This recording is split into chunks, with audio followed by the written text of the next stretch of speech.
Let's kick in on this interesting story. Kayde Martin marked his 18th birthday not with a cake, but with a tearful plea to Iowa lawmakers. He said, quote, "It deeply troubles me that after 18 years of living here, this is the focus of our state," end quote, urging them to vote against a bill stripping trans people of civil rights protections. He added, quote, "Being trans is not a choice," end quote. However, despite mass protests, the bill passed, making Iowa the first state to repeal such protections. Take a look.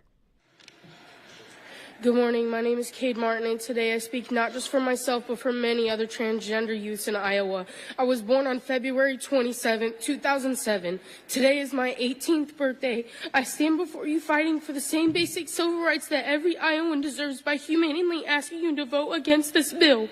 It deeply troubles me that after 18 years of living here with my family, attending school, working, this is the focus of our state. I plan on attending the University of Northern Iowa in the fall, and I hope that to live independently without fear of discrimination simply because of who I am. I have heard some people talk about women's rights. With that, I ask you all, why do women's rights only seem to be defended when it is used to be against the transgender community?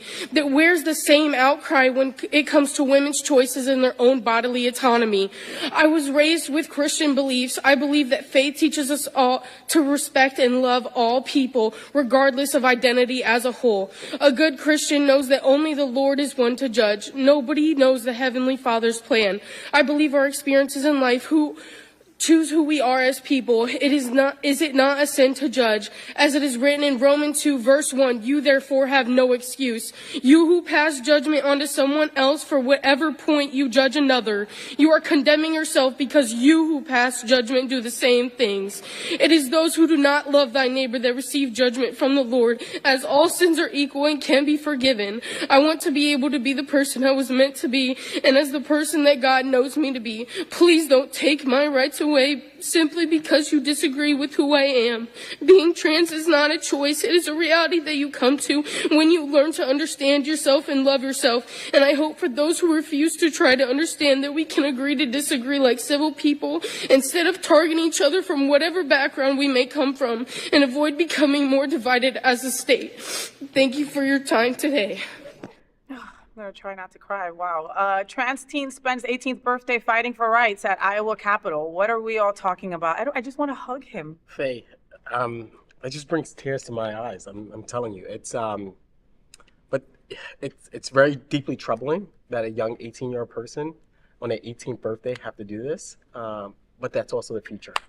What I see is a future leader in Kate. I see a future leader who will stand for the trans community, but stands for civil rights, human rights. I see a future elected official there. To have that courage to share in front of everyone. At 18 years old, I didn't have that courage. No, I don't think I had that capacity. I didn't have that capacity. I couldn't even talk in front of people, quite frankly. And to be able to do that at 18, that takes courage. It's very inspiring. But very sad as well. The state of our nation. He encompassed everything, right? Absolutely. In his statement. I mean, everything, you know? There is no reason why this 18-year-old kid should be planning to go to college, right? And get into sexual escapades and, you know, have fun and figure out what his future career goals are, which I hope it is to advocate or to become a leader in some way, shape, or form, because Kayden, you have it. You have it. You may feel so low right now because of what's going on in your state, but you are a warrior, my friend. It takes so much guts to put your heart and soul into that statement and then to read it in front of all those grown-ass people. No, it's amazing. And what I loved about what he did was he cited the Bible, right? He cited, Christianity. And, it's a very appealing, speech from him. He is the future. And I think about people like Aaliyah. I think about people like Sabrina, who are youth that we work with at Pride Lines, and the struggles and challenges that they still go through. And Kayden just brought tears to my eyes. I mean, I'm deeply saddened, but deeply moved as well, because, like I said, that is the future. A person like him is going to make it really big and going to be, the future voice for our community. Yeah. What do you think? I mean, if Kayden walked into Pride Lines, right, what would you tell him to do for himself? We would hug him, and we would say that we got you.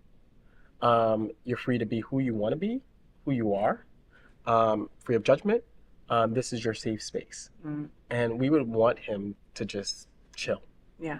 Because so often young people at age 18 have so much pressure on them that they don't get the opportunity just to breathe. And we want young people when they enter our space just to breathe. And just be 100%. And he can burn himself out. You know, Absolutely. anxiety is real. When I was 18, I was anxiety ridden being, if I could be out in the future, right? And he's already out being his true authentic self, no matter what, in a state that doesn't want him to be. Right. Anxiety, the pressure now, because now he is the face. And the pressure that comes with that. I remember being 18 and I was I was 1 of 12, right? 1 of 12. And I was always my parents' like special kid, right? And so at 15, I was a paralegal. So like I had all that pressure and I started student government in high school and did all this stuff. All that pressure can build up. And that's when I became an alcoholic. It's because of all the pressure. Of course. So I don't want Kayden to have all that pressure. Yes, because course. now he's in the spotlight, right? And Yes. he's only 18. He's thinking about college, right? And staying in the state. There's a lot of burnout that happens. And so I want him to be careful. And so if he was to come into a space like Pride Lines, and hopefully the LGBTQ Center in Iowa as well, they just want him to relax, take it easy, take a deep breath. Take a breath. Yeah. Take a breath. I mean, breathing is something so simple, right? That we take for granted, right? But I mean, you could be about to have a panic attack, okay? And if you could get some breathing exercises in, that might help. It sounds simplistic, right? It sounds elementary, but sometimes you just need a minute, or You need 5 seconds. yeah. And that just calms you down, that takes you down from whatever high that you're on.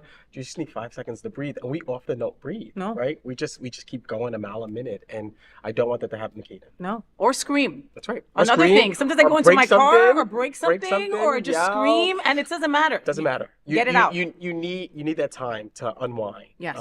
Because we need him in the future. We we need him need now. We need him now, but we need him in the future We more. need him in the future. That's right. And we don't want you to burn out. Trust, okay? Us in our old ages, That's right. we're going. But we're smart enough to know to take that mental health day, to take that wellness weekend. We have to, because this fight, it's only just started, okay? And a lot of us have been fighting for a decade already, but the fight has only just begun. So Kayden, make sure that you're on point. We love you. We send you so much warm love. You got this, okay? This is something that Edward always is telling me when I'm freaking out. That's right. You got this. Trust me. This is an important conversation for our LGBTQ community. Help us tell these important stories by liking and subscribing.